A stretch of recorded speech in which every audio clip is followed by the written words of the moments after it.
എല്ലാവർക്കും നമസ്കാരം. പറ നമസ്കാരം. അപ്പം നമുക്ക് ഇന്ന് ഒരു കോഴിയിറച്ചിയാണ് നമ്മൾ ഉണ്ടാക്കുന്നത്. അത് നമ്മൾ തേങ്ങ അരച്ചെങ്ങനെ തേങ്ങ വറുത്തരച്ച് വെക്കുന്നത്. അപ്പം അതിൻ്റെ കൂടെ തേങ്ങയുടെ കൂടെ 2-3 ഏലക്കായ, ഗ്രാമ്പൂവ്, ഒരു കറുവാപ്പട്ട അതൊക്കെ ഇട്ടാണ് ഞാൻ മൂപ്പിച്ചതൊക്കെ അരച്ച് വെച്ചിട്ടുണ്ട്. അപ്പം നമുക്ക് വീഡിയോയിലോട്ട് പോയാലോ? ഓക്കെ. അപ്പം ഞാൻ ഒരു ചീനിച്ചട്ടി, ആ തേങ്ങ വറുത്ത ചീനിച്ചട്ടി തന്നെ അതാ ഇങ്ങനെ ഇരിക്കുന്നത്. അതിനകത്തോട്ട് നമുക്ക് ഇച്ചിരി എണ്ണ ഒഴിക്കാം. നമുക്ക് കുറച്ച് എണ്ണ ഒഴിച്ചാൽ മതി. നമ്മൾ തേങ്ങ വറുത്തരച്ചില്ലേ വെക്കുന്നത്, അത് കാരണം കുറച്ചെണ്ണ മതി. അപ്പം നമുക്ക് ഒരു ശകലം പെരിഞ്ഞീരകം ഇതിന് ഞാൻ പെരിഞ്ഞീരകം ഇട്ടാൽ തേങ്ങ വറുത്തരച്ച് വെച്ചേക്കുന്നത്. പിന്നെ അതിനകത്തോട്ട് നമുക്ക് ഒരു ശകലം വെളുത്തുള്ളി, ഇഞ്ചി ഒത്തിരി വേണ്ട. പിന്നെ നമ്മൾ ഇത്രയും ഉള്ളിയും കൂടെ അതെല്ലാം നമുക്കൊന്ന് നന്നായിട്ട് മൂപ്പിച്ചെടുക്കാം. അപ്പം നമ്മുടെ ഉള്ളിയെല്ലാം ഒരുവിധം മൂത്തിട്ടുണ്ട്. ഇനി ഞാൻ കുഞ്ഞിനെ തന്നെ ഇവിടെ ഇരുത്തിക്കൊണ്ടാണ് ഇതെല്ലാം ചെയ്യുന്നത്. അവൾ താഴെ നിൽക്കത്തില്ല.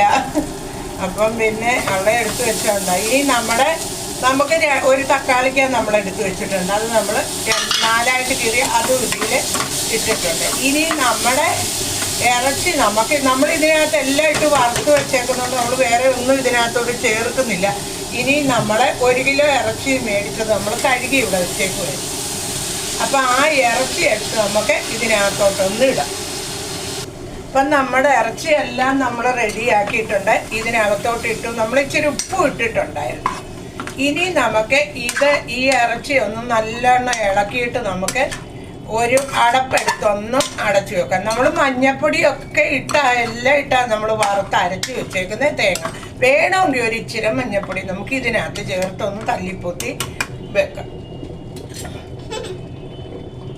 അപ്പം നമ്മൾ ഇതിനകത്തോട്ട് ഒരു ഇച്ചിരി മഞ്ഞപ്പൊടി ഇട്ടിട്ടുണ്ട്. ആ മഞ്ഞപ്പൊടിയും കൂടി ഇട്ട് നമുക്ക് ഇതൊന്ന് ഇളക്കി ഇങ്ങനെ നല്ലതായിട്ടൊന്ന് വെക്കാം. ഈ ഉപ്പൊക്കെ ഇതിലൊന്ന് പിടിക്കട്ടെ. ആ തക്കാളിക്കാടെ പുളിയും ഒക്കെ കൂടി ഇട്ടിട്ട് നമുക്ക് ഒരു ശകലം ചൂടുവെള്ളം ഒഴിക്കാം. നമ്മൾ പച്ചവെള്ളം ഒരിക്കലും നമുക്കൊരു ശകലം കെറ്റിലി ചൂടാക്കിയത് ഇച്ചിരി ചൂടുവെള്ളം ഒഴിക്കാം.